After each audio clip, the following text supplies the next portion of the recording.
دونوں ڈاکٹر کے منہ سے بیک وقت نکلا۔ سینے میں تڑپتی ہوئی محبت ایک چیخ کی صورت میں عمر کے منہ سے نکلی، اور ساتھ ہی سارا کمرہ نواب صاحب کے عزیزوں کے رونے کی آوازوں سے گونج اٹھا۔ باہر زور زور سے بادل گرج رہے تھے۔ نواب صاحب کو ان کی آخری منزل تک پہنچا کر جب سب لوگ واپس حویلی آئے تو عمر کو ساری حویلی ویران ویران سی محسوس ہوئی۔ جونپور کے معززین اور عزیزوں کے ہجوم کے باوجود عمر کو سناٹے کا احساس ہو رہا تھا۔ ایک ایسا خلا نظر آ رہا تھا جس کو پر کرنا ناممکن تھا۔ وہ سب کچھ چھوڑ چھاڑ کر نواب صاحب کی خوابگاہ میں پہنچا اور اندر سے دروازہ بند کر کے بستر پر ڈھیر ہو گیا۔ یہ اس کے باپ کا بستر تھا۔ شاید وہ اس پر اس لیے لیٹا تھا کہ باپ کی آغوش کا تصور کر سکے، وہ آغوش جو اس سے روٹھ چکی تھی۔ وہ خالی خالی نظروں سے سامنے والی دیوار کی طرف دیکھتا رہا۔ دیکھتے دیکھتے اسے یوں ہی خیال آیا کہ برسوں قبل جب وہ چھوٹا تھا اس وقت یہ دیوار سپاٹ نہیں تھی۔ اس دیوار میں ایک دروازہ تھا جو نواب بیگم یعنی عمر کی ماں کے کمرے میں کھلتا تھا۔ وہ اس وقت انتقال کر گئی تھی جب عمر صرف 5 سال کا تھا۔ نواب صاحب اپنی بیگم سے بے پناہ محبت کرتے تھے۔ اس دائمی جدائی نے ان کو نیم پاگل سا کر دیا تھا۔ وہ اپنے لخت جگر عمر سے بھی بیگانہ ہو کر رہ گئے تھے، اور پھر ان پر کچھ ایسی وحشت سوار ہوئی کہ وہ سب چھوڑ چھاڑ کر دنیا کی سیاحت پر نکل گئے۔ عمر کو انہوں نے اس کے عتالیق کے سپرد کر دیا تھا۔ وہ کئی سال تک اپنے وطن سے دور رہے، اور اس دوران شریف اور مدبر عتالیق نے حق ادا کرنے میں کوئی کسر نہیں چھوڑی۔ 6 سال بعد اچانک نواب صاحب واپس آ گئے۔ عمر نے اپنے رشتہ دار کے چچا انور سے سنا تھا کہ جب نواب صاحب واپس آئے تھے تو بے حد گھبرائے ہوئے اور وحشت زدہ تھے۔ وہ گھبراہٹ اور وحشت کافی دن تک قائم رہی تھی، اور پھر اچانک ایک روز انہوں نے معماروں کو بلوا کر اس دروازے میں اینٹیں چنوا دی تھی جو ان کی مرحوم شریک حیات کی خوابگاہ میں کھلتا تھا۔ اس کے بعد نواب صاحب کی حالت سنبھلتی چلی گئی، اور ہفتہ 10 دن بعد وہ اتنے مطمئن نظر آنے لگے جیسے انہوں نے بے چینی سے نجات حاصل کر لی ہو۔ کوئی نہیں جانتا کہ نواب صاحب نے وہ دروازہ کیوں بند کروا دیا تھا۔ نواب صاحب نے اس سلسلے میں کچھ بتانے کی کسی کو ضرورت کبھی نہیں سمجھی، اور ان سے پوچھنے کی ہمت کون کر سکتا تھا۔ اب اس دروازے کی جگہ دیوار پر 2 تصویریں آویزاں تھیں۔ ایک تصویر نواب بیگم کی تھی اور دوسری خود نواب صاحب کی۔ نواب صاحب کی تصویر جوانی کے زمانے کی تھی، اور نئے لوگ اس تصویر کو دیکھ کر یہ سمجھتے تھے کہ وہ عمر کی تصویر ہے۔ نواب صاحب اپنی جوانی میں بالکل ایسے ہی تھے جیسا اب عمر تھا۔ ان دونوں میں صرف اتنا فرق تھا کہ عمر کی پیشانی بالکل صاف اور بے داغ تھی، جبکہ نواب صاحب کی پیشانی پر ایک مسح بھی تھا۔ یہ مشابہت کی حیرت انگیز مثالوں میں سے ایک تھی۔ عمر کے شب و روز اس طرح گزر رہے تھے جیسے کانٹوں پر بسر ہو رہے ہوں۔ اس نے اپنی زندگی کا زیادہ حصہ باپ کے ساتھ نہیں گزارا تھا، لیکن اس کے دل کی تڑپ ایسی تھی جیسے باپ کا وجود اس کے لیے سب کچھ رہا ہو۔ اس کا غم بانٹنے اور دل بہلانے کے لیے تمام عزیزوں کی کوششیں ہوتی تھی کہ اسے اپنے ساتھ بٹھائیں اور ادھر ادھر کی باتیں کر کے اس کے ذہن کا بوجھ کم کریں، لیکن عمر ہر وقت سب سے الگ تھلگ رہنے کی کوشش کرتا۔ وہ حویلی سے باہر کبھی نہیں نکلتا تھا، باغ میں ٹہلتا رہتا یا باغ کے کمرے میں جا لیٹتا۔ ایک روز کمرے میں لیٹے لیٹے ہی اسے خیال آیا کہ کیوں نہ وہ اس دیوار کو توڑوا کر اپنی ماں کے کمرے کو دیکھے۔ اس نے شعور کے پہنچنے کے بعد وہ کمرہ نہیں دیکھا تھا۔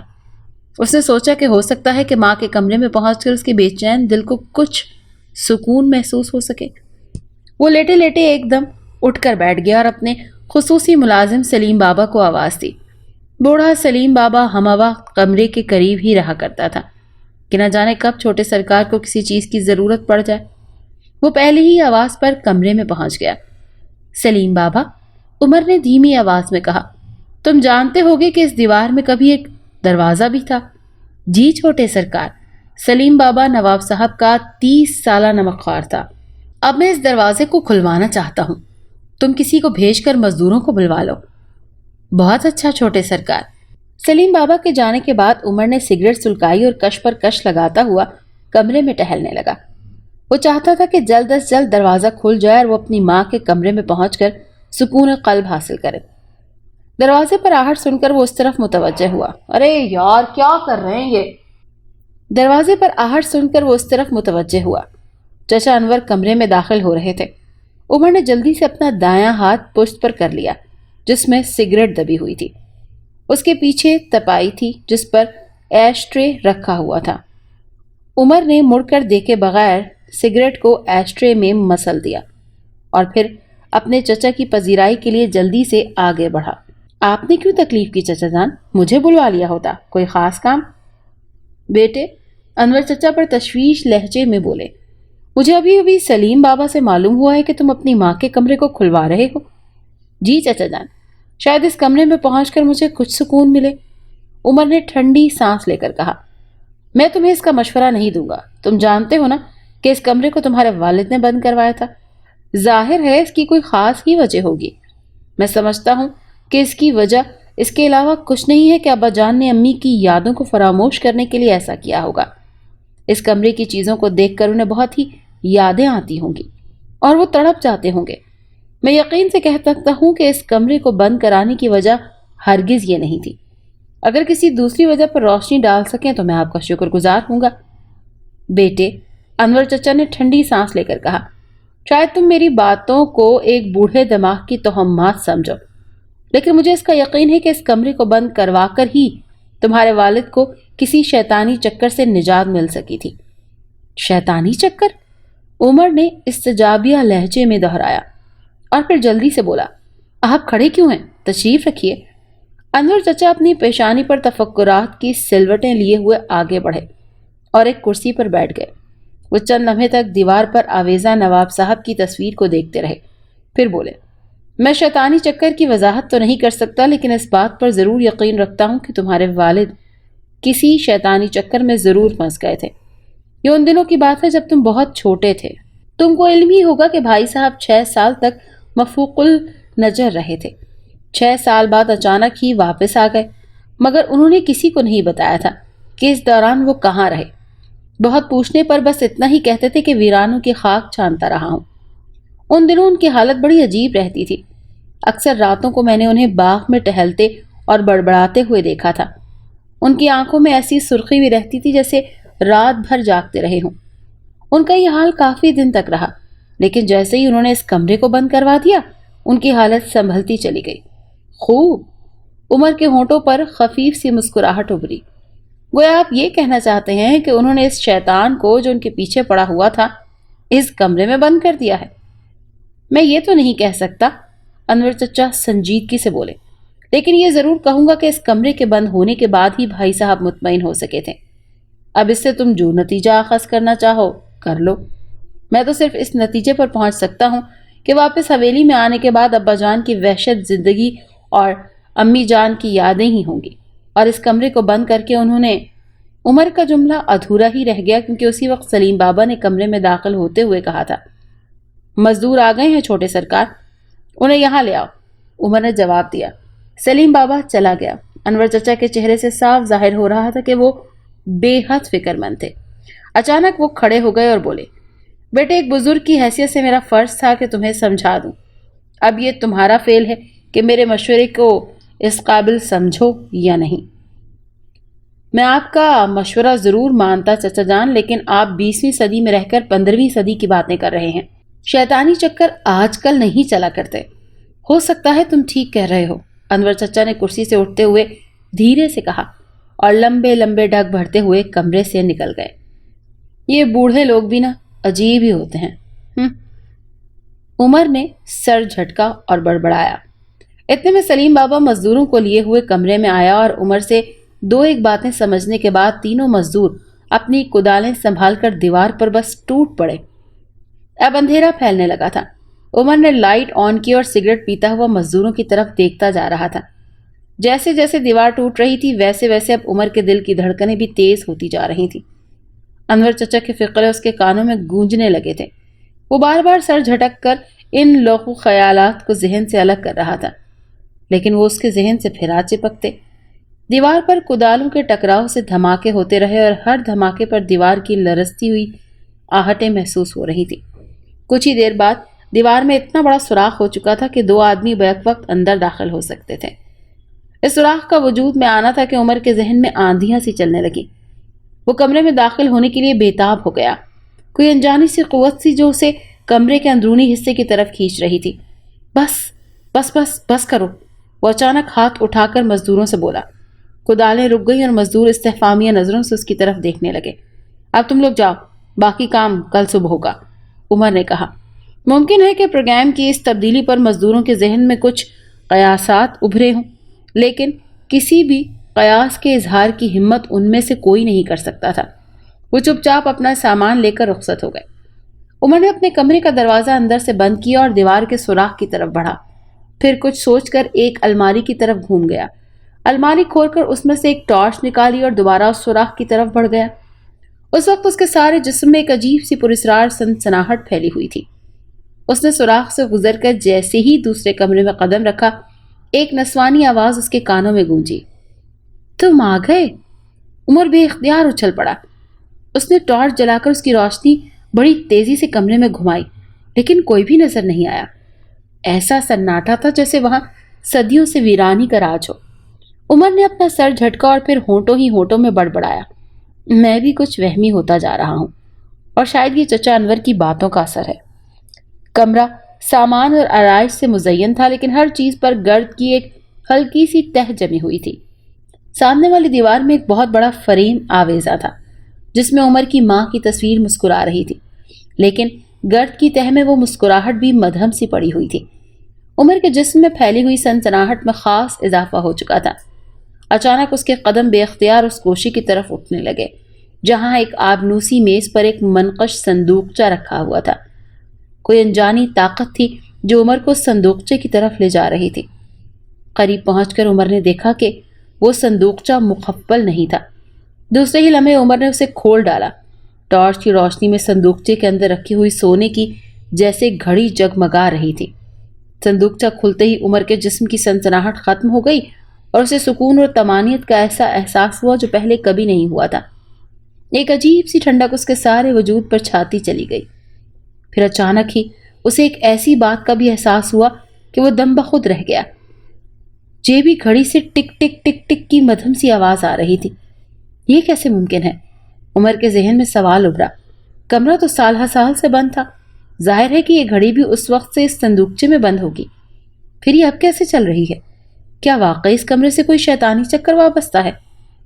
بات کچھ بھی رہی ہو، لیکن عمر اب بڑا سکون محسوس کر رہا تھا۔ جب وہ سونے کے لیے بستر پر لیٹا تو اس نے وہ پراسرار غیبی گھڑی اپنے تکیے کے نیچے رکھ لی۔ گھڑی کی ٹک ٹک بدستور جاری تھی اور عمر کو یوں محسوس ہو رہا تھا جیسے گھڑی کی وہ دھیمی سی آواز اس کے اعصاب کو سکون پہنچا رہی ہو۔ جلدی اسے نیند آ گئی، بڑی گہری اور پرسکون نیند۔ لیکن رات کے کسی حصے میں اس نے ایک خوفناک خواب دیکھا۔ اسے ایک استخوانی ہاتھ نظر آیا، صرف ہاتھ، کسی انسانی ڈھانچے کا ہاتھ جس کی انگلیوں میں ایک پھول دبا ہوا تھا۔ ایسے پھول عمر کی نظروں سے گزرے تو تھے، مگر وہ ان کا نام نہیں جانتا تھا۔ استخوانی ہاتھ عمر کے چہرے کی طرف بڑھا۔ عمر کو ایسا لگا جیسے وہ استخوانی انگلیاں اس کا گلا دبا دینا چاہتی ہیں۔ قریب تھا کہ خوف سے اس کی چیخ نکل جاتی، مگر اس سے پہلے اس کی آنکھ کھل گئی۔ گھبرا کر اٹھ بیٹھا اور آنکھیں پھاڑ پھاڑ کر چاروں طرف دیکھنے لگا۔ کمرے میں 0 واٹ کے نیلے بلب کی مدھم سی روشنی پھیلی ہوئی تھی۔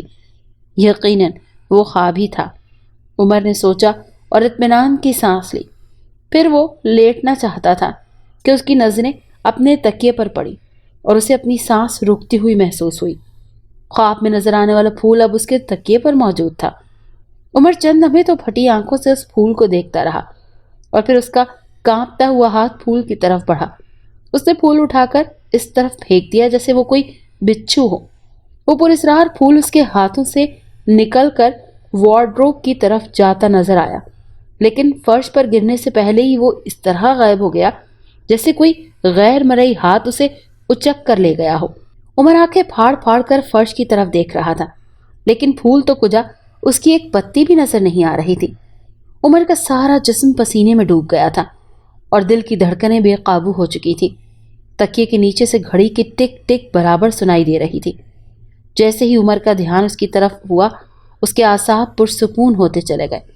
اگلے دن مزدوروں نے مزید دیوار توڑ کر اس میں دروازہ لگا دیا۔ آج صرف رنگ و روغن ہونا باقی تھا اور اس کام کے لیے دوسرے مزدور بلائے جانے تھے۔ چچا انور کو جب اس کی اطلاع ملی تو چچا انور حیران رہ گئے۔ دروازہ دیکھنے آئے، لیکن دروازہ دیکھنے کا تو صرف بہانہ تھا۔ وہ دراصل عمر کو دیکھنے آئے تھے، اور یہ دیکھ کر انہیں اپنا دل سینے میں بیٹھتا ہوا لگنے لگا۔ عمر کے چہرے کی رنگت اڑی اڑی سی تھی، اور آنکھوں میں کسی انجانے خوف کے سائے ناچ رہے تھے۔ بیٹے، چچا انور بھرائی ہوئی آواز میں بولے، بہتر ہوتا کہ تم اس دروازے کو بند ہی رہنے دیتے، اب بیکار ہے۔ عمر کے منہ سے بے ساختہ نکلا، کیا مطلب؟ چچا انور چونک پڑے۔ عمر اپنے جواب پر خود بھی سٹ پٹا گیا، لیکن اس نے بات بنانے کی کوشش کی۔ میرا مطلب ہے، اب تو دروازہ بھی لگ گیا، اور پھر یہ کہ ابھی تک میری عقل آپ کی باتوں کو تسلیم نہیں کر سکی ہے۔ چچا انور نے بڑے غور سے اس کی طرف دیکھا، اور عمر کو ان سے نظریں چرانی ہی پڑی، اور پھر عجیب و غریب واقعات کا ایک سلسلہ چل پڑا، پراسرار اور خوفناک واقعات کا سلسلہ۔ اور ان واقعات کا محور صرف عمر ہی کی ذات تھی۔ اس کی راتوں کی نیندیں حرام ہو گئی، نت نئے خوفناک خواب نظر آتے، اور اس کی آنکھ کھل جاتی۔ ان خوفناک خوابوں میں کبھی کبھی ایک خوبصورت عورت کا وجود بھی شامل ہو جاتا، اور بیداری کے عالم میں عمر نے یہ بات اکثر سوچی تھی کہ اتنی خوبصورت عورت اس نے اپنی زندگی میں پہلے کبھی نہیں دیکھی۔ عمر کی زندگی اجیرن ہو کر رہ گئی تھی، اور اب اس میں کسی قسم کا شک و شبہ نہیں رہا تھا کہ اس ساری مصیبت کی جڑ اسی کمرے میں تھی جسے عمر نے کھلوایا تھا۔ چچا انور کی یہ بات ذہن نشین ہو گئی تھی کہ اس کمرے سے کوئی شیطانی چکر ضرور وابستہ ہے، اور اسی چکر سے نجات حاصل کرنے کے لیے عمر کے والد نے اسے بند کروا دیا تھا۔ اس کمرے سے عمر کو ایک پراسرار گھڑی ملی تھی، مگر نہ جانے کیوں اسے یقین تھا کہ ان خوفناک واقعات کا منبع و مخروج وہ گھڑی نہیں ہو سکتی۔ اس کی مدھم سی ٹک ٹک تو اس کے اعصاب کو بہت سکون پہنچاتی ہے۔ اس سلسلے کا آخری واقعہ عمر کے لیے بہت بھیانک تھا۔ ایک روز بیٹھے بیٹھے اس پر جنون سا طاری ہو گیا۔ وہ اس وقت سارے خاندان کے ساتھ کھانے کی میز پر تھا۔ اچانک اس نے پھل کاٹنے والی چھری اٹھائی اور انور چچا پر کھینچ ماری۔ وہ بال بال بچے تھے، اور ان کو بچتے دیکھ کر عمر خود ہی ان پر ٹوٹ پڑا تھا۔ خاندان کے دوسرے افراد بمشکل بیچ بچاؤ کر سکے، اور پھر عمر جیسے ایک دم ہوش میں آ گیا۔ وہ دم بخود کھڑا رہ گیا۔ لوگوں کی سمجھ میں نہیں آ رہا تھا کہ وہ کیا کر بیٹھا ہے۔ اچانک اس نے دونوں ہاتھوں سے اپنا سر تھام لیا اور بڑبڑانے لگا، میں پاگل ہو جاؤں گا، میں پاگل ہو جاؤں گا۔ اور پھر وہ اسی طرح بڑبڑاتا ہوا کمرے سے نکل گیا۔ خاندان کے تمام افراد پھٹی پھٹی آنکھوں سے اس کی طرف دیکھ رہے تھے، لیکن چچا انور کا انداز ترحم آمیز تھا۔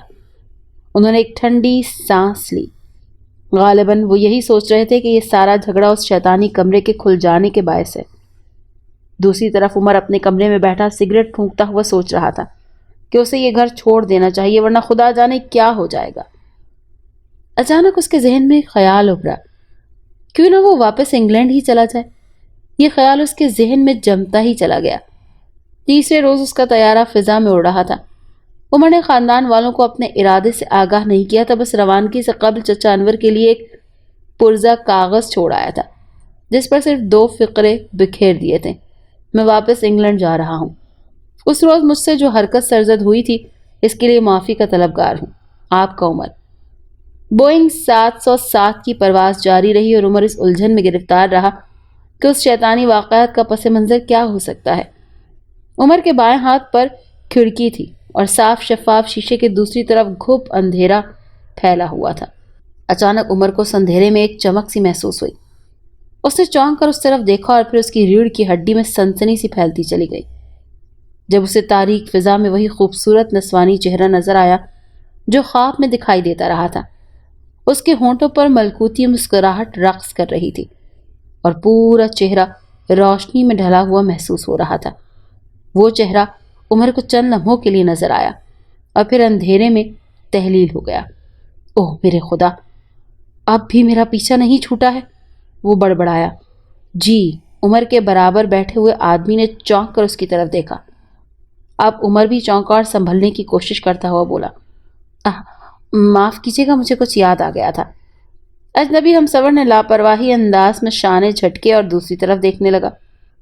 عمر کو اب گھبراہٹ سی ہونے لگی تھی۔ اس نے ایئر ہوسٹس سے لیمن اسکواش مانگا، وہ جلد ہی اس کے لیے گلاس لے آئی اور مسکراتی ہوئی بولی، کیا آپ متلی محسوس کر رہے ہیں؟ نہیں نہیں، بس کچھ گھبراہٹ سی ہو رہی تھی، عمر نے جواب دیا اور پھر پوچھا، اس وقت ہمارا طیارہ کہاں ہے؟ اس وقت ہم کوہ البا کو عبور کر رہے ہیں۔ ایئر ہوسٹس کا جملہ پورا ہوتے ہی ایک خوفناک دھماکہ ہوا۔ عمر کو ایسے لگا جسے طیارے کے پرزے پرزے ہو گئے ہوں اور اس کے ساتھ ہی خود اس کا جسم بھی پارا پارا ہو کر فضا میں بکھر گیا ہو۔ آہستہ آہستہ عمر کے حواس بیدار ہونے لگے۔ ذہن پر دھندلکا سا چھایا ہوا تھا اور اس دھندلکے میں طیارے کی تباہی کا منظر بھی دھندلایا ہوا سا تھا۔ ایک ہولناک دھماکہ، بے شمار چیخیں اور طیارے کے بے شمار ٹکڑے جو تیزی سے زمین کی طرف جا رہے تھے۔ ان ٹکڑوں میں انسانی جسموں کے ٹکڑے بھی ضرور شامل ہوں گے۔ جب حواس پوری طرح بحال ہوئے تو عمر بڑبڑا کر اٹھ بیٹھا۔ اس کے نیچے سخت کھردری زمین تھی اور سر پر کھلا آسمان، دائیں بائیں اونچی نیچی چٹانیں بکھری ہوئی تھی۔ عمر کو یاد آیا کہ اس کا طیارہ ایک ہولناک دھماکے کے ساتھ پھٹ گیا تھا۔ شاید کوہ البا کی کوئی بلند چوٹی اس کی راہ میں حائل ہو گئی تھی۔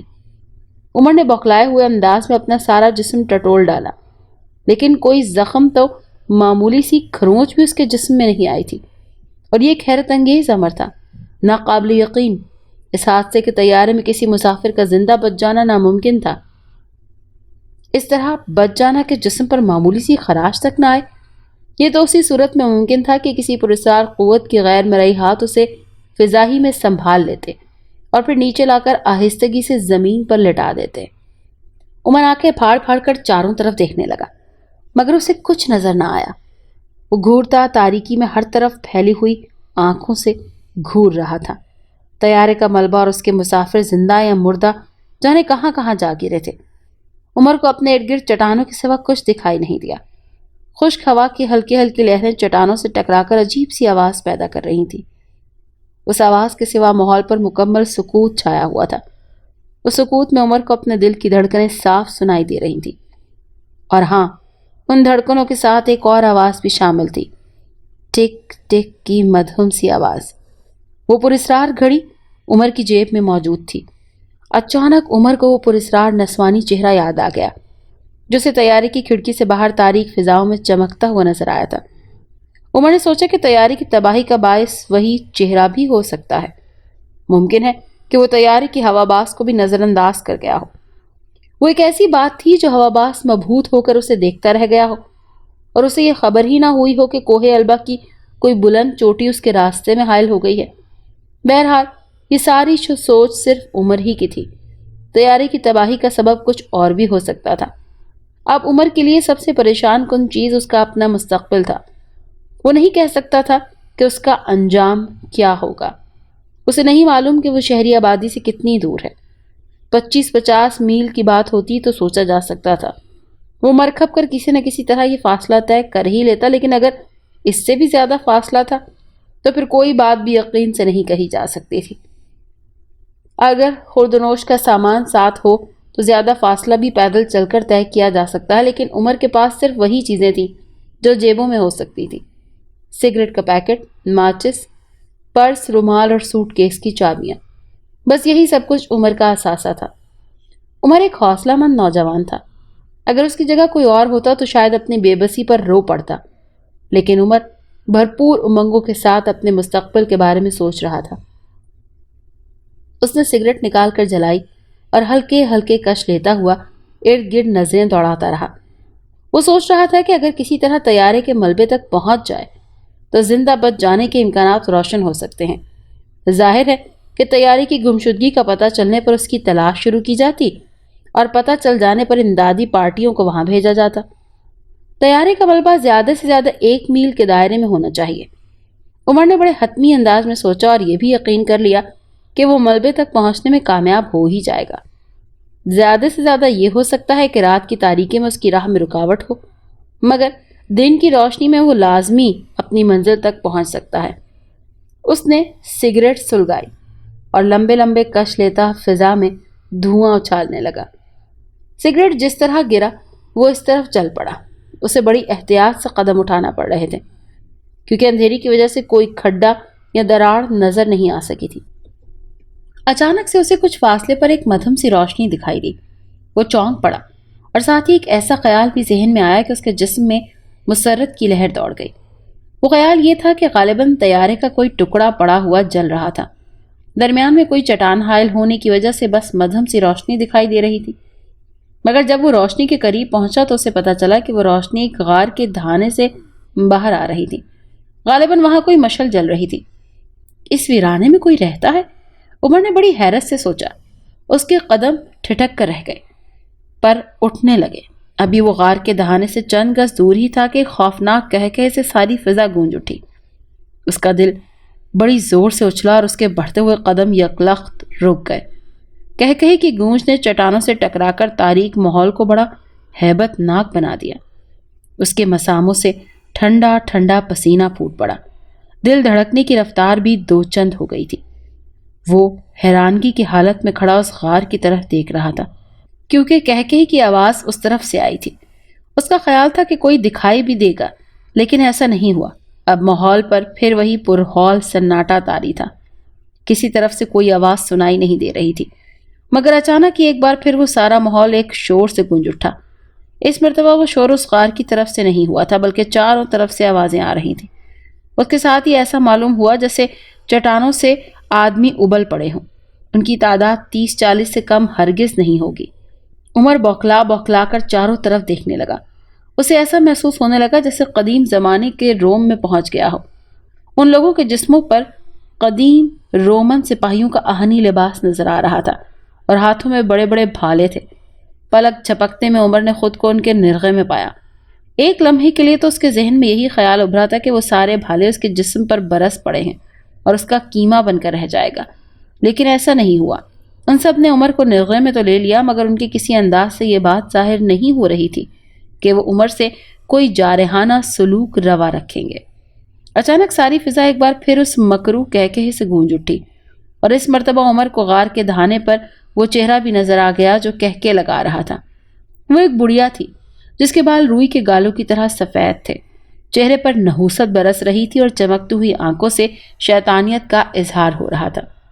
عمر نے دیکھا کہ رومن سپاہی اسے دیکھتے ہی رکوع کی حالت میں جھکتے چلے گئے۔ انہوں نے کچھ نعرے بھی لگائے۔ ان نعروں میں سے صرف ایک ہی لفظ عمر کی سمجھ میں آ سکا جو کئی مرتبہ دہرایا گیا تھا، اور وہ لفظ تھا سیبل۔ لیکن عمر کے فرشتے بھی نہیں جانتے تھے کہ اس لفظ کا مطلب کیا ہے۔ بڑھیا کی کھرکھراتی ہوئی آواز فضا میں گونجنے لگی۔ وہ کچھ کہہ رہی تھی، مگر جو کچھ کہہ رہی تھی وہ عمر کی سمجھ میں نہیں آ رہا تھا۔ وہ صرف اتنا سمجھ سکا کہ رومن سپاہیوں نے بھی اس زبان میں نعرے لگائے تھے۔ بڑھیا کی خاموش ہوتے ہی ایک مرتبہ پھر سیبل سیبل کے نعرے لگائے گئے، اور اس کے ساتھ ہی بڑھیا کا منحوس چہرہ غار میں غائب ہو گیا۔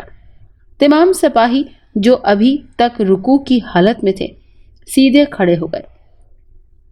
عمر کے قریب کھڑے ہوئے دو سپاہیوں نے اس کے بازو پکڑ لیے، مگر ان کی گرفت غیر دوستانہ نہیں تھی۔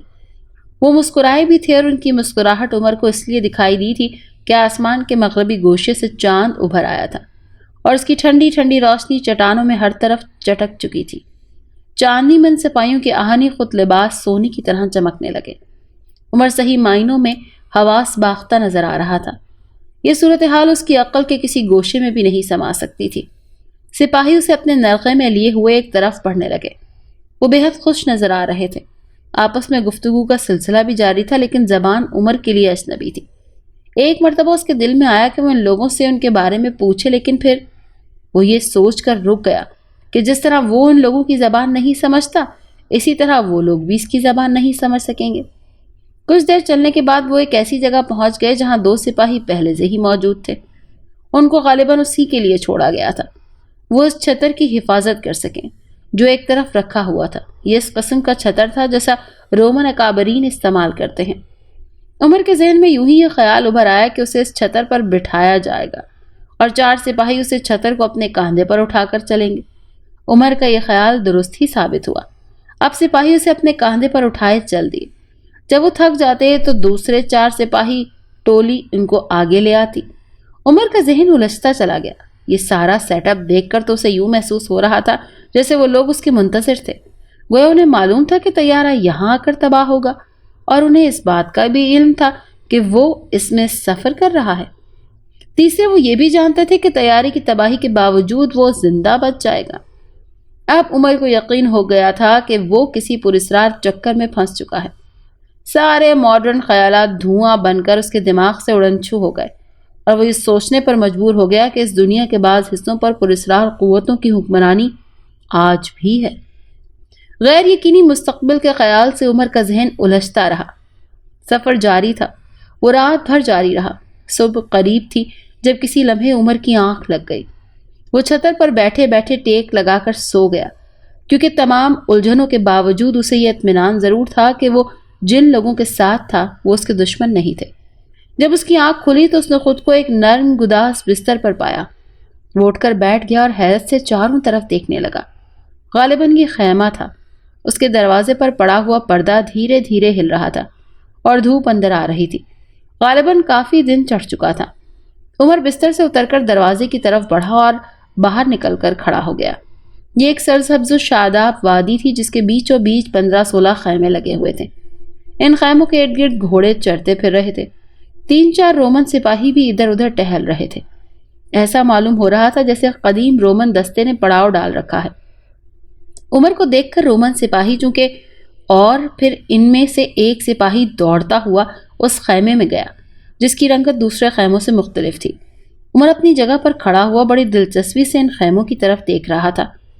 چند ہی لمحے گزرے تھے کہ اس خیمے سے وہی رومن سپاہی کسی کے ساتھ باہر نکلے۔ وہ دوسری شخصیت اس رومن دستے کی کمانڈر معلوم ہو رہی تھی۔ پھر وہ سپاہی تو دوسری طرف نکل گیا لیکن کمانڈر سیدھا عمر کی طرف آیا۔ اس کے ہونٹوں پر دوستانہ مسکراہٹ کھیل رہی تھی۔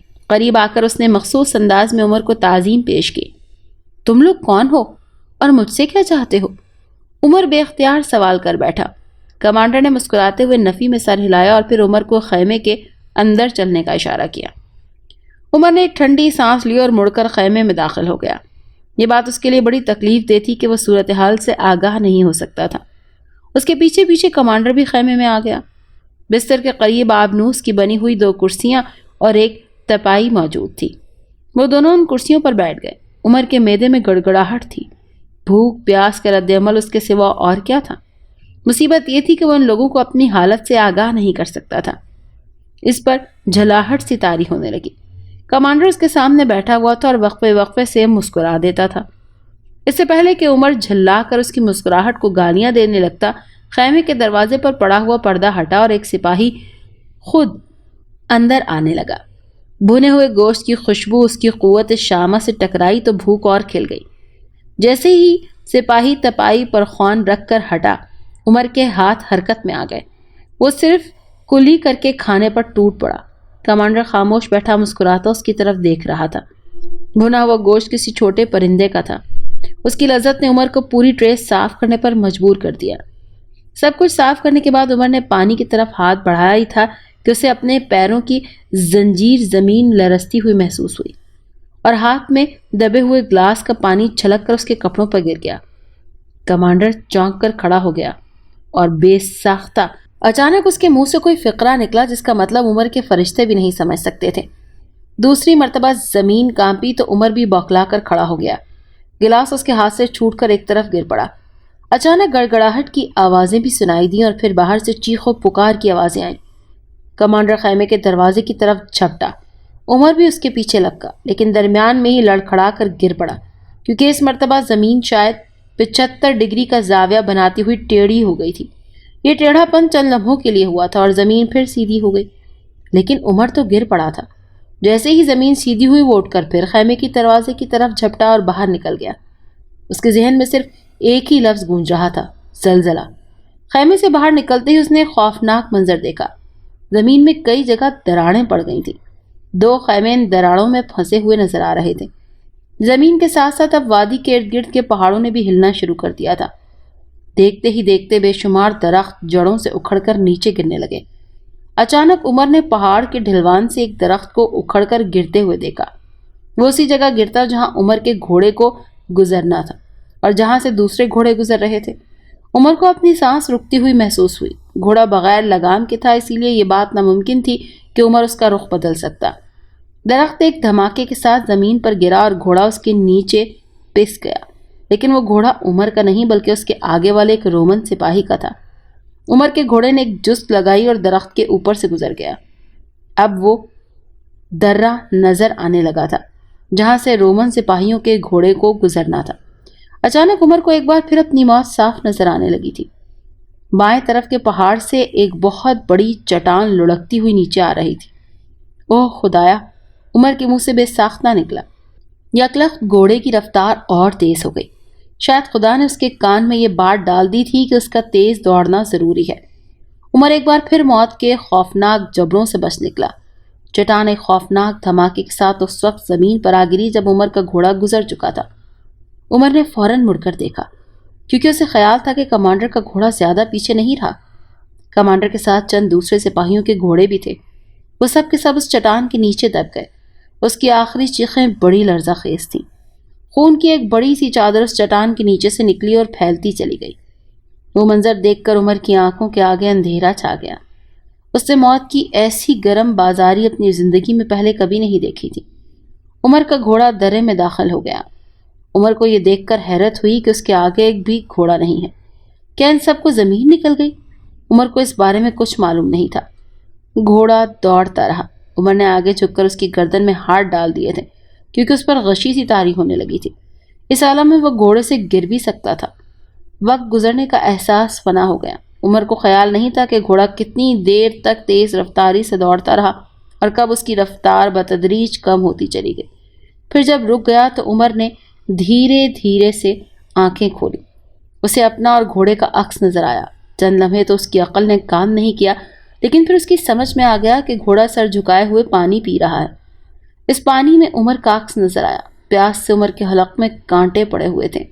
کھانا کھانے کے بعد اسے پانی پینا نصیب ہی نہیں ہو سکا تھا۔ وہ جلدی سے گھوڑے کی پیٹھ سے اترا۔ یہ کوئی دریا تھا۔ عمر نے جی بھر کر پانی پیا اور پھر گھوڑے کی گردن تھپتھپانے لگا۔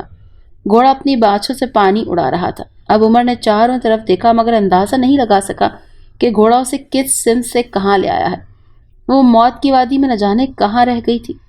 عمر کھڑا ہوا ابھی اپنے غیر یقینی مستقبل کے بارے میں سوچ ہی رہا تھا کہ اسے کافی فاصلے پر کچھ دھول سی اڑتی نظر آئی۔ اس کی نگاہیں اس طرف جم گئیں۔ جلدی اس غبار میں سے کچھ گھوڑے نکلتے ہوئے دکھائی دے۔ ایک لمحے کے لیے عمر کے جی میں آئی کہ وہ گھوڑے پر بیٹھ کر کسی طرف بھاگ نکلے، لیکن دوسرے ہی لمحے ایک ایسا خیال بھی ذہن میں آیا کہ وہ ایک ٹھنڈی سانس لے کر رہ گیا۔ جہاں تھا وہیں کھڑا رہا۔ شاید ایسی بے بسی اس نے زندگی میں پہلی بار محسوس کی تھی۔ وہ اگر بھاگتا بھی تو کدھر؟ اور اسے یہ بھی نہیں معلوم تھا کہ اس طرف آنے والے گھڑ سوار اس کے دشمن ثابت ہو سکتے ہیں یا دوست۔ ذرا ہی دیر میں وہ گھڑ سوار واضح طور پر دکھائی دینے لگے۔ ان کے لباس اور ہتھیار دھوپ میں چمک رہے تھے اور ان کا حلیہ رومن سپاہیوں جیسا تھا۔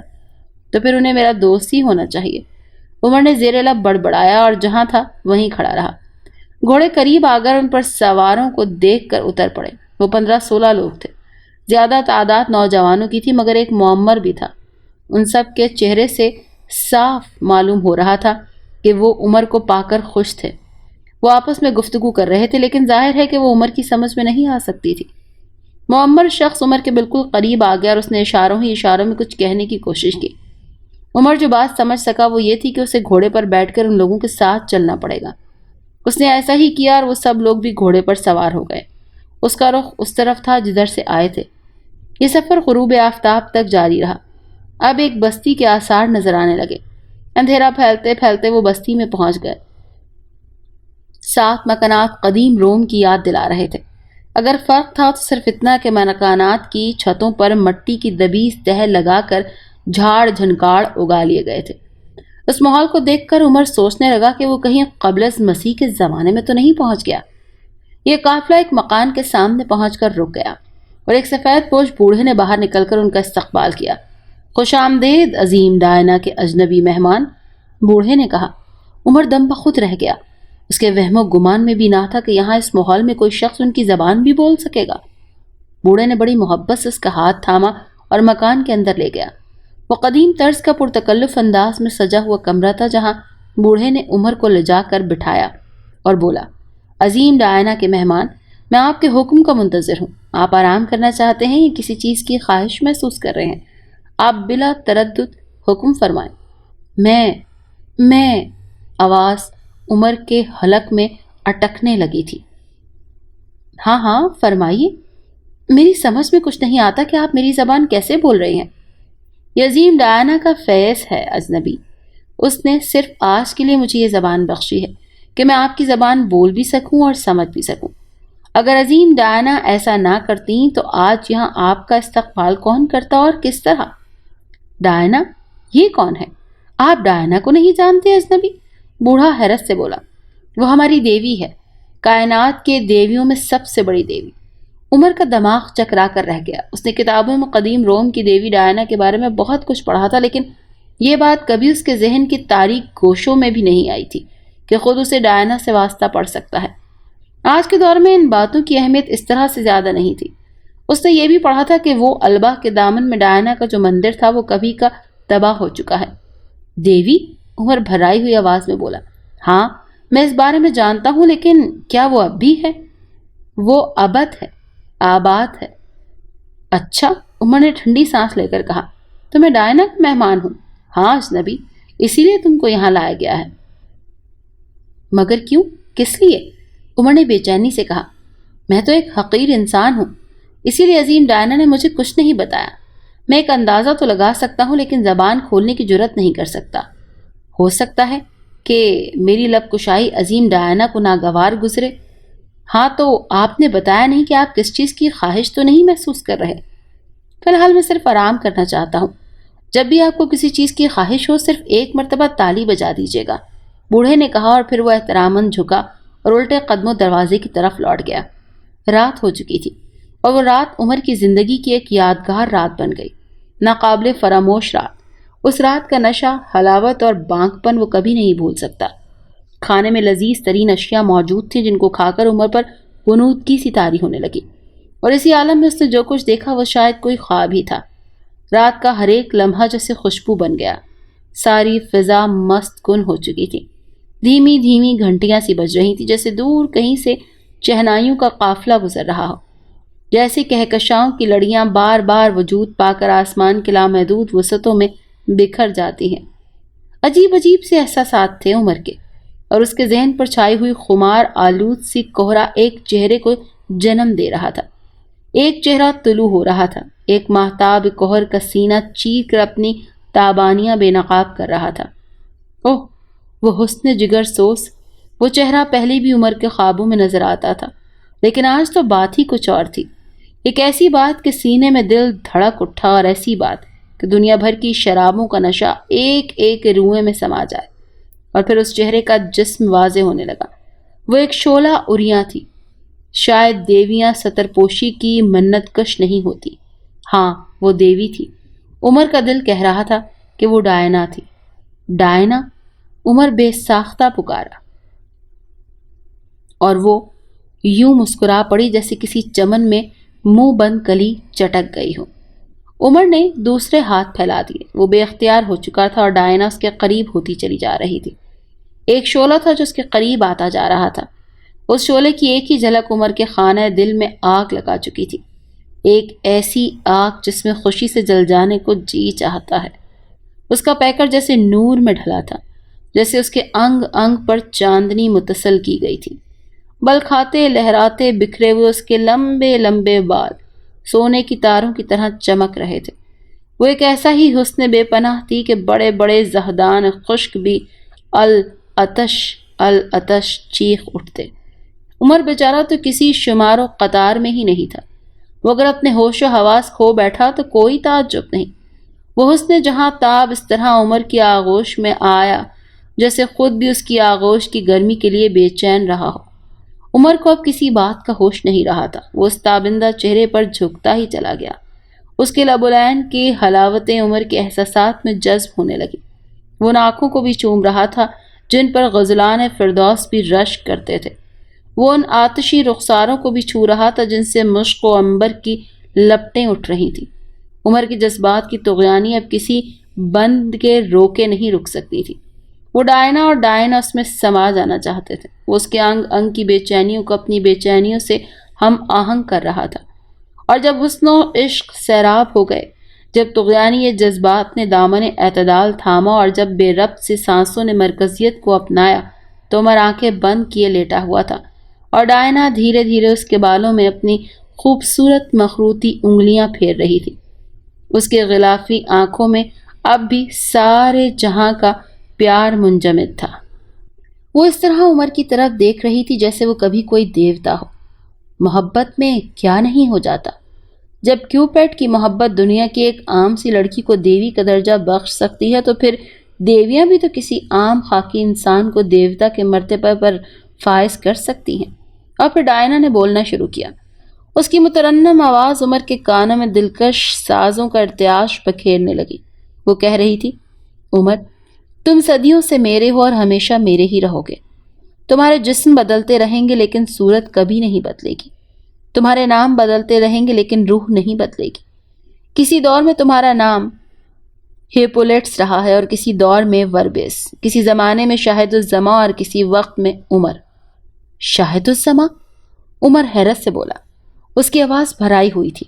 ہاں، ڈائنا نے جواب دیا، لیکن یہ تو میرا باپ ہے۔ ہاں، تمہارے باپ کا نام تھا، لیکن دراصل وہ بھی تم ہی تھے۔ مختلف جسم مگر ایک روح۔ فی الحال یہ باتیں تمہاری سمجھ میں نہیں آئیں گی، لیکن یاد رکھو، جب میں تم کو عظیم طاقتوں سے سرفراز کر دوں گی تو تم سب کچھ سمجھنے لگو گے۔ عمر کو اب یہ محسوس ہو رہا تھا کہ وہ خواب دیکھ رہا ہے۔ ڈائنا کی آواز اسے بہت دور سے آتی ہوئی معلوم ہو رہی تھی۔ جب وہ خود بولتا تھا تو اسے اپنی آواز بھی کسی کنویں کی گہرائی میں گونجتی ہوئی محسوس ہو رہی تھی۔ اب ڈائنا سے ایک قصہ سنانے لگی۔ وہ کہہ رہی تھی، کچھ عرصے پہلے بھی تم یہاں آئے تھے۔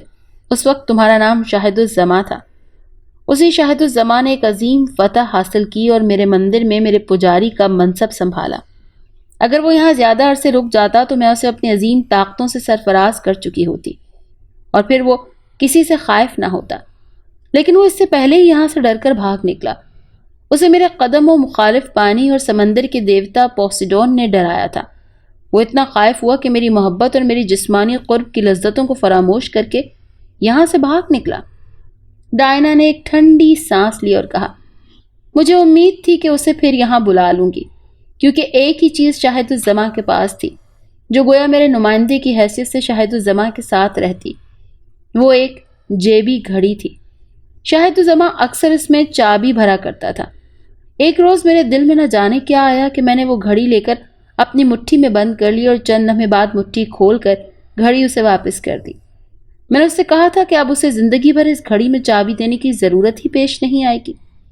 جب تک یہ دنیا قائم ہے، گھڑی اپنا کام کرتی رہے گی اور اس میں سے نکلنے والی ٹک ٹک کی آواز اس کے اعصاب کو سکون رکھے گی، بلکہ اس کے دل میں میری محبت کو تابندہ رکھے گی۔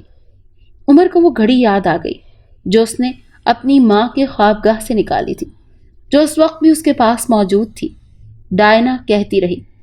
گھڑی سے نکلنے والی ٹک ٹک صدا کی آواز شاہد الزماں کو ایک بار پھر میرے پاس لے آئی، لیکن وہ پوسیڈون سے اتنا خائف ہو گیا تھا کہ اس نے گھڑی ہی سے نجات حاصل کر لی۔ اس نے اپنے چند مذہبی عالموں کی نگرانی میں اس گھڑی کو ایک کمرے میں بند کر دیا اور عالموں نے اس کمرے پر نہ جانے کیا پڑھ کر پھونکا۔ پھر میری طاقتیں بھی بے بس ہو کر رہ گئیں۔ دراصل اس گھڑی کو اگر زمین کی 7ویں طبق میں بھی پہنچا دیا جاتا تو میرے اشارے پر وہ پھر شاہد الزماں کے پاس پہنچ جاتی، مگر ان عالموں کے جادو کے سامنے مجھے شکست کا منہ دیکھنا پڑا اور میں شاہد الزماں کی واپسی کے سلسلے میں نا امید ہو گئی۔ بہرحال اس کے بعد بھی مجھے اپنے محبوب کا انتظار تھا۔ اس بات کا انتظار تھا کہ روح اپنا جسم بدلے گی، اور جب روح نے اپنا جسم تبدیل کیا تو وہ خود ہی اس گھڑی کے لیے بے چین ہو گئی۔ اس نے وہ گھڑی حاصل کر لی اور پھر اس کی ٹک ٹک کی آواز نے اسے ادھر آنے پر مجبور کر دیا۔ لیکن یہاں میری آمد محض ایک اتفاق ہے، عمر نے اس طرح کہا جیسے خواب میں بول رہا ہو۔ نہیں، ہاں، اگر میرا طیارہ تباہ نہ ہوتا تو میں کہیں اور پہنچتا۔ میں نے کہا نا کہ ہرگز نہیں۔ ڈائنا پھر مسکرائی۔ مجھے علم تھا کہ تمہارا طیارہ تباہ کیا جائے گا۔ دراصل میرے مندر کے موجودہ پجاری کو اس بات کا علم ہو گیا تھا کہ میں تم میں دلچسپی لے رہی ہوں۔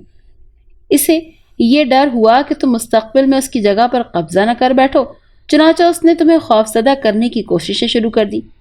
کیا تمہیں وہ خواب یاد نہیں رہے؟ عمر کو وہ بھیانک خواب یاد تھے جن میں اسے کسی ڈھانچے کا استوانی ہاتھ نظر آیا تھا۔ وہ خواب تمہیں پاگل کر دیتے، ڈائنا کہہ رہی تھی، لیکن گھڑی کی آواز تمہیں سکون بخش رہی تھی۔ پھر جب تم اپنے ملک سے بھاگنے لگے تو میری مراد بر آئی۔ تمہاری اس اڑانے والی مشین کو میرے دیس کی فضاؤں سے گزرنا تھا۔ جب تم ادھر سے گزرے تو میرے مندر کے پجاری ارکلیس نے تمہاری اڑنے والی مشین کو تباہ کر دیا۔ مجھے پہلے ہی سے اس کی توقع تھی، اسی لیے میں فضا میں موجود تھی۔ میری انگلی کے ایک ہی اشارے سے تمہارا جسم بڑی آہستگی سے زمین تک پہنچ گیا، اور چونکہ مجھے ان سب باتوں کا علم پہلے سے تھا، لہٰذا میں نے اس بستی کے سپاہیوں کو تمہارے استقبال کے لیے اس طرف روانہ کر دیا۔ وہ وہاں پہنچے اور انہوں نے تمہیں خوش آمدید کہا۔ عمر کو وہ بوڑھی عورت یاد آ گئی جو ایک غار سے نکلی تھی، اور جس کا وہ مکروہ قہقہا سن کر اس کے رونگٹے کھڑے ہو گئے تھے۔ اس نے ڈائنا سے اس بارے میں پوچھا۔ اوہ، ڈائنا مسکرائی۔ وہ سیبل ہے، قدیم کاہنہ۔ وہ سینکڑوں سال سے زندہ ہے اور سینکڑوں سال تک زندہ رہے گی۔ ان لوگوں کو جو تمہیں لینے گئے تھے ان کی یہ بشارت دی تھی کہ وہ بہت جلد تمام مصیبتوں سے چھٹکارا پا لیں گے۔ کیسی مصیبتیں؟ میرے مندر کا پجاری ارکلیس ان لوگوں کے لیے مصیبت ہی بن گیا تھا۔ بستی کی کنواریاں آئے دن اس کی ہوس کا نشانہ بنتی رہتی تھیں۔ اب عمر کو وہ خوفناک زلزلہ یاد آیا اور وہ اس کا بھی ذکر کر بیٹھا۔ ڈائنا بولی، وہ مصنوعی زلزلہ تھا اور ارکلیس کی طاقت تھی جو اس وادی میں پہنچ کر زلزلہ بن گئی تھی۔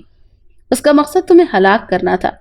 ایک بار پھر میری ہی وجہ سے تمہاری جان بچ گئی، لیکن وہ تمام آدمی ختم ہو گئے جو تم کو لینے کے لیے گئے تھے، اسی لیے میں نے تم کو لینے کے لیے دوسرا دستہ بھیجا تھا۔ عمر کے ذہن پر چھایا ہوا خمار اب گہرا ہوتا چلا گیا۔ کیا تم ارکلیس کی مخالف ہو؟ وہ بھرائی ہوئی آواز میں بولا۔ میں اس سے نفرت کرتی ہوں، میں اسے ختم کر دینا چاہتی ہوں۔ تو کیا یہ تمہارے اختیار میں نہیں؟ عمر کی آواز ڈوبتی جا رہی تھی۔ تم ٹھیک سمجھے، دراصل ارکلیس کو سمندر کے دیوتا پوسیڈون کی پشت پناہی حاصل ہے۔ اگر میں بذات خود ارکلیس کو ختم کرنا چاہوں تو پوسیڈون میرے مقابل آ جائے گا، لیکن اگر کوئی عام انسان ارکلیس کے مقابلے کی دعوت دے تو پوسیڈون غیر جانبدار رہے گا۔ عمر کا ذہن ڈوبتا چلا گیا اور اب وہ نیند کی وادیوں میں بھٹک رہا تھا۔ سو جب وہ بیدار ہوا تو خمار اس کے دل و دماغ پر بدستور چھایا ہوا تھا۔ وہ اٹھ کر بیٹھ گیا اور حیرت سے سوچنے لگا کہ کیا وہ محض ایک خواب تھا؟ نہیں، اس نے خود کو باور کرانا چاہا، وہ خواب نہیں ہو سکتا، سب کچھ حقیقت تھی۔ وہ ڈائنا کے وصل سے ہی سرشار ہوا تھا، اسی دیوی کے وصل سے جس کا تعلق حسن و عشق کے جنسی پہلو اور مرد و زن کے حیاتیاتی رشتے سے ہے۔ کمرے میں اب تک ڈائنا کے جسم کی خوشبو رچی بسی تھی۔ عمر نے آنکھیں بند کر کے ایک لمبی سانس کھینچی۔ وہ اس ساری خوشبو کو اپنے اندر سمو لینا چاہتا تھا۔ اس خوشبو میں بھی ایک انجانی سی لذت مضمر تھی، جیسے وہ اس خوشبو کو نہیں بلکہ ڈائنا کے جسم کو اپنے اندر سموئے جا رہا ہو۔ وہ عظیم دیوی کے مچلتے ہوئے حساب و شباب سے سیراب ہو چکا تھا، لیکن یہ کیسی سیرابی تھی کہ تشنگی مزید بڑھ گئی تھی۔ عمر کافی دیر تک آنکھیں بند کی اس کے تصور سے ہی لطف اندوز ہوتا رہا۔ پھر جب میدے نے اپنے خالی ہونے کا اعلان ذرا شدت سے کرنا شروع کیا تو اس نے آنکھیں کھولیں اور تالی بجائی۔ فوراً ہی ایک لڑکی اندر آئی اور سینے پر ہاتھ باندھ کر بڑے مؤدبانہ انداز میں کھڑی ہو گئی۔ بلا شبہ وہ کافی خوبصورت تھی، لیکن عمر ڈائنا کے شباب سے ہم آغوش ہو چکا تھا۔ اس پر بس ایک اچٹنی سی نظر ڈال کر رہ گیا۔ ناشتہ اس کے منہ سے نکلا۔ لڑکی کچھ اور خم ہوئی، پھر الٹے قدموں کمرے سے چلی گئی۔ اچانک عمر کو خیال آیا کہ لڑکی نے اس کی بات کیسے سمجھی ہوگی؟ کیا وہ بھی اس بوڑھی کی طرح اس کی زبان سمجھنے پر قادر ہو گئی ہے؟ ڈائنا کے لیے کچھ مشکل نہ تھا، وہ ساری بستی کو اس امر پر قادر کر دیتی۔ ڈائنا، عمر ایک بار پھر اس کے تصور میں ڈوب گیا۔ اس کے رگ و ریشے میں ڈائنا کے عشق کی چنگاریاں سلگ رہی تھیں۔ وہ محسوس کر رہا تھا کہ اب ڈائنا اس کے لیے اول و آخر ہے، وہ اس کے بغیر زندہ نہیں رہ سکتا۔ شاید ڈائنا نے ٹھیک ہی کہا تھا کہ وہ جنم جنم کے ساتھی ہیں۔ عمر نے سوچا کیا یہ ممکن ہے کہ وہ ہمیشہ ہمیشہ کے لیے وہیں کا ہو کر رہ جائے؟ اب اسے اپنی دنیا سے تو کوئی دلچسپی رہی نہیں تھی۔ جہاں ڈائنا کا نہ ہونا، وہاں رہنے کا تصور بھی عمر کے لیے محال تھا۔ ذرا ہی دیر میں وہ خوبصورت کنیز ناشتہ لے کر آ گئی، پھر وہ چپ چاپ واپس لوٹ جانا چاہتی تھی کہ عمر نے ہاتھ اٹھا کر بولا، ٹھہرو۔ وہ رک گئی، اپنی بڑی بڑی پلکیں جھپکاتی ہوئی عمر کی طرف دیکھنے لگی۔ کیا تم میری بات سمجھ سکتی ہو؟ عمر نے پوچھا۔ وہ ابھی خاموش رہی اور بدستور پلکیں جھپکاتی رہی۔ تم جواب کیوں نہیں دیتی؟ عمر بگڑ گیا۔ اسی وقت دروازے کی طرف سے ایک ہلکے سے کہکے کی آواز سنائی دی اور پھر کہا گیا، یہ آپ کی زبان نہیں سمجھ سکتی اجنبی۔ بوڑھا میزبان اب کمرے میں آ گیا۔ یہ کیسے ممکن ہے؟ عمر حیرت سے بولا۔ میں نے اسے ناشتے کے لیے کہا اور یہ ناشتہ لے کر آ گئی۔ میں دوسرے کمرے میں موجود تھا اور میں نے آپ کی آواز سن لی تھی۔ میں نے ہی اسے بتایا تھا کہ آپ نے کیا طلب کیا ہے۔ اوہ، عمر کے منہ سے بس اتنا ہی نکل سکا۔ لڑکی اب کمرے سے جا چکی تھی۔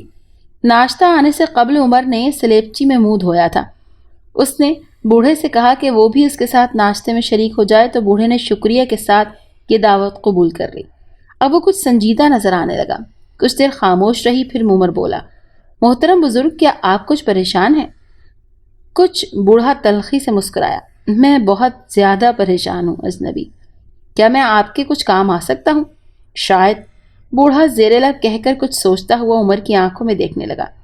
اگر میں آپ کے کسی کام آ سکوں تو میری خوش قسمتی ہوگی۔ عظیم ڈائنا کے اچھے اجنبی مہمان، بوڑھے نے ٹھنڈی سانس لے کر کہا، اس بستی میں لوگ کافی عرصے سے پریشان ہیں۔ پریشانی کا سبب ڈائنا کے مندر کا پجاری ارکلیس ہے۔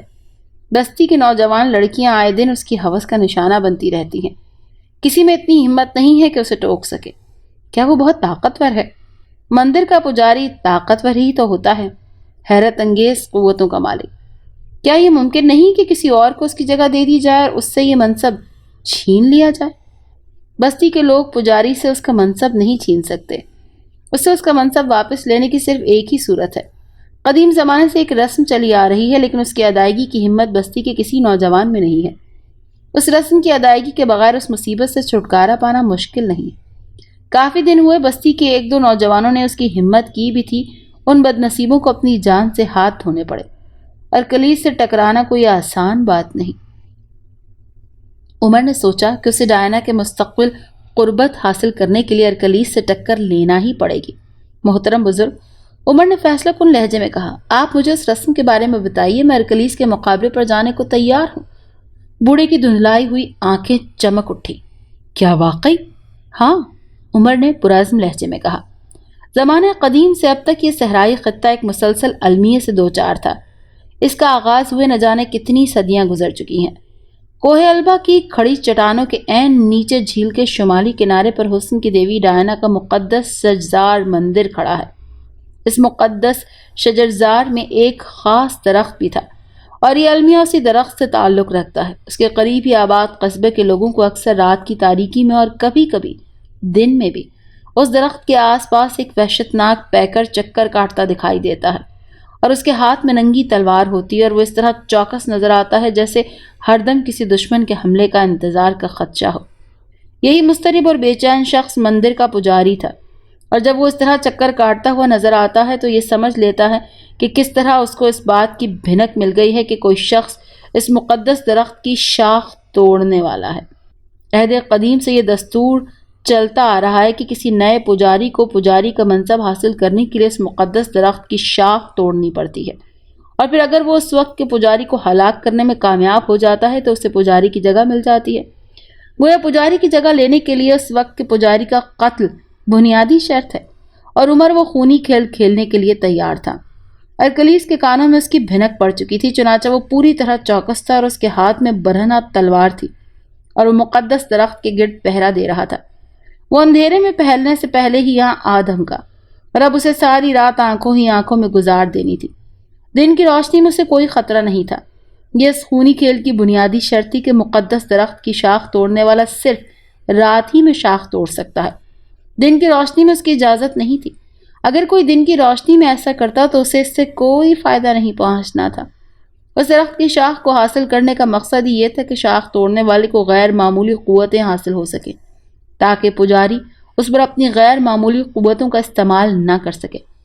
دونوں برابر کی قوتیں بن جائیں اور پھر تلوار کی نوک ان دونوں کی قسمت کا فیصلہ کر سکے۔ اس مقابلے کے لیے شمشیر زنی کی رسم صدیوں سے چلی آ رہی تھی۔ دن کی روشنی میں شاخ توڑنے والے کو وہ پراسرار قوتیں حاصل نہیں ہو سکتی تھیں، لہٰذا پجاری دن کے وقت اس مقدس درخت کی طرف سے بے فکر ہو جاتے تھے۔ اندھیرا پھیلے ہوئے ہی ابھی کچھ ہی دیر ہوئی تھی کہ ارکلیس تلوار سونتتے ہوئے درخت کے گرد چکر کاٹ رہا تھا۔ ایک دھماکہ سا ہوا، ارکلیس اچھل پڑا۔ اس نے دیکھا کہ کوئی شخص درخت سے کودا تھا۔ اندھیرے میں وہ سائے کی مانند نظر آ رہا تھا۔ ارکلیس نے بے اختیار اپنے بائیں ہاتھ کو مخصوص انداز میں حرکت دی۔ اس کی انگلیوں میں چنگاریاں سی پھوٹیں اور اس سائے کی طرف بڑھنے لگیں۔ دوسرے ہی لمحے وہ اس طرح ٹھنڈی ہو گئی جیسے کسی نے ان پر پانی ڈال دیا۔ یہ سب کچھ بیکار ہے ارکلیس، اب صرف تلوار ہی سے فیصلہ ہو سکتا ہے۔ اندھیرے میں عمر کی آواز دور تک پھیلتی چلی گئی۔ تم ارکلیس کے منہ سے 2 مرتبہ نکلا۔ ہاں میں، عمر نے جواب دیا۔ درخت کی ایک ٹوٹی ہوئی شاخ اس کے ہاتھ میں تھی۔ وہ اس شاخ کو ہلاتا ہوا بولا، میں آج دن ہی میں اس درخت پر آ بیٹھا تھا اور خود کو اس کی گھنی شاخوں میں چھپا لیا تھا۔ مجھے حیرت ہے کہ مجھ سے پہلے کے لوگوں کو یہ طریقہ کیوں نہیں آیا۔ کیا وہ یہ سمجھتے تھے کہ رات کو شاخ توڑنے کے لیے یہ بھی ضروری ہے کہ رات کو ہی درخت پر چڑھا جائے؟ اگر یہ بات نہیں ہے تو پھر اس کے علاوہ کچھ نہیں ہو سکتا کہ وہ ڈرتے ہوں گے۔ اگر انہیں یہ دھڑکا لگا رہتا ہوگا کہ دن کی روشنی میں پجاری نے ان کو درخت پر چڑھتا ہوا دیکھ لیا تو پھر وہ خود کو کس طرح بھی نہیں بچا سکتے اور مارے جائیں گے۔ خیر، مجھے ان باتوں سے کیا غرض، آؤ اب تمہارا فیصلہ ہو جائے۔ عمر نے اپنے بوڑھے میزبان کی ہدایت کے مطابق اپنا دایاں ہاتھ فضا میں اٹھایا اور دوسرے ہی لمحے ایک تلوار اس کے ہاتھ میں آ گئی۔ ایسا معلوم ہوتا تھا جیسے وہ تلوار فضا میں پیدا ہوئی ہے۔ ارکلیس نے اچانک اس پر حملہ کر دیا۔ شاید وہ عمر کو سنبھلنے کا موقع نہیں دینا چاہتا تھا۔ اس نے یہی سوچا کہ اچانک حملہ کرنے سے اناڑی نوجوان نروس ہو جاتے ہیں، لیکن یہ دیکھ کر اسے انتہائی حیرت ہوئی کہ عمر بڑی صفائی سے خود کو بچا گیا۔ اس کا یہ خیال بھی قطعی غلط تھا کہ عمر اناڑی ہے۔ وہ کوئی عام نوجوان نہیں بلکہ ایک نواب زادہ تھا۔ شمشیر زنی اس کی گٹھی میں پڑی تھی۔ ارکلیس بوکھلا گیا۔ اس کی خاص عمر ہو چکی تھی اور قوی استحلال کی طرف مائل تھا۔ اس کے دل میں یہ خوف پیدا ہو گیا کہ وہ اس پھرتیلے اور تند من نوجوان کا مقابلہ نہیں کر سکے گا۔ جب عمر نے حملہ کیا تو ارکلیس نے اپنی تجربہ کاری کے باعث وار بچا لیا، لیکن اب اس کے رہے سہے شبہات بھی ختم ہو گئے اور اسے یقین ہو گیا کہ وہ اس نوجوان کی تلوار سے خود کو زیادہ دیر تک محفوظ نہیں رکھ سکے گا۔ سنو، اچانک ارکلیس پیچھے ہٹ کر ہاتھ اٹھاتا ہوا بولا، میرا خیال ہے کہ اس مقدس شجرزار کو خون سے رنگنے کی کوئی ضرورت نہیں۔ میں اب بوڑھا ہو چکا ہوں، میری قوت جواب دینے لگی ہے۔ میں خود بھی اب ان ذمہ داریوں سے سبکدوش ہونا چاہتا ہوں۔ تم بخوشی میرا منصب لے لو۔ عیاری مت دکھا ارکلیس، تم کسی وقت دھوکے سے مجھے ختم کرنے کی کوشش کرو گے۔ مجھے پتا ہے کہ ایک میان میں 2 تلواریں نہیں رہ سکتی۔ میں اس مقدس درخت کی شاخ توڑ چکا ہوں، اب صرف میں زندہ رہ سکتا ہوں یا صرف تم۔ عمر دوبارہ حملہ کرنے کے لیے بڑھا ہی تھا کہ ارکلیس پلٹ کر بھاگ نکلا۔ اس کے اچانک بھاگنے پر عمر حیرت زدہ سا اپنی جگہ پر کھڑا ہو کر دیکھتا رہا۔ وہ سوچ بھی نہیں سکتا تھا کہ پجاری اس طرح بزدلی دکھائے گا۔ عمر چند لمحے تو کھڑا رہا، لیکن پھر چونکا اور پجاری کو للکارتا ہوا اس کے پیچھے دوڑا۔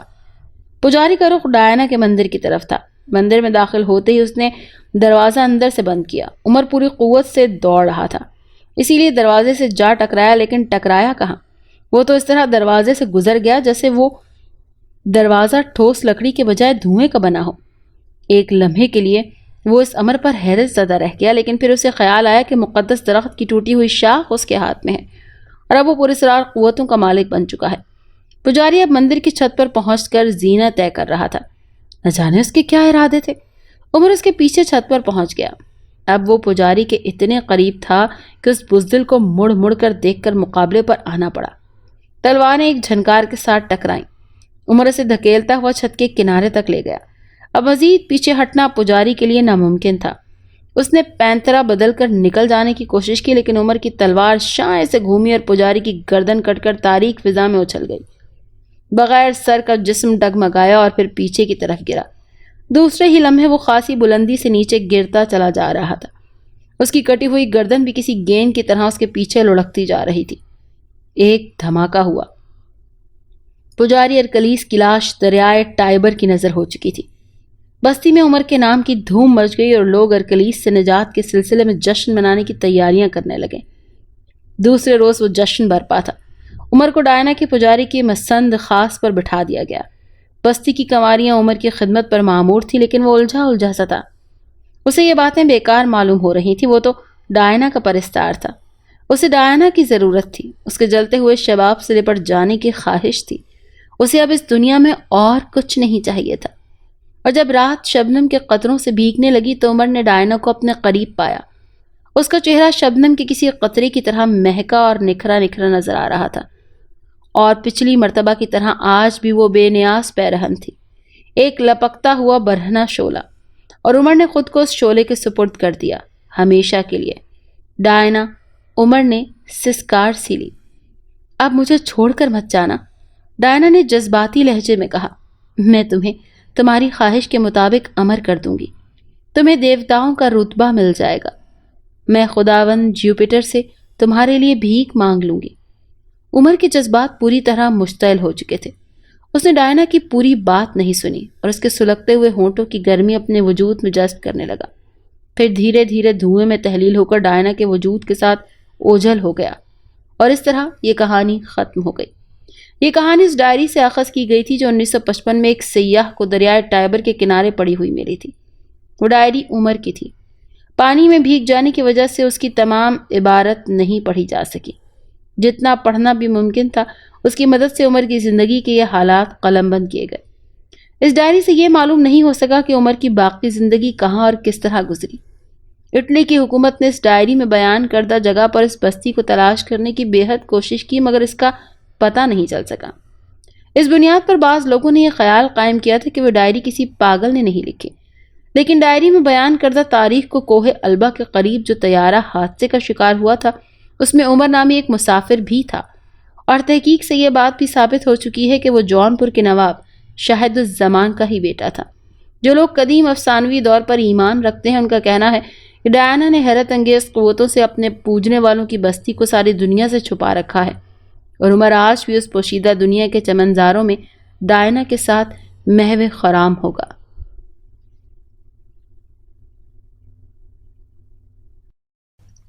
اگر آپ کو یہ کہانی اچھی لگی ہے تو اسے لائک کیجیے اور ہمارے چینل کہانی محل کو سبسکرائب کیجیے۔ اور ہاں، اگر آپ کے کسی دوست، رشتہ دار یا بہن کے ساتھ خدا نخواستہ اس طرح کا کوئی بھی واقعہ پیش آیا ہے تو ہمیں کامنٹ سیکشن میں اس کے بارے میں ضرور بتائیے۔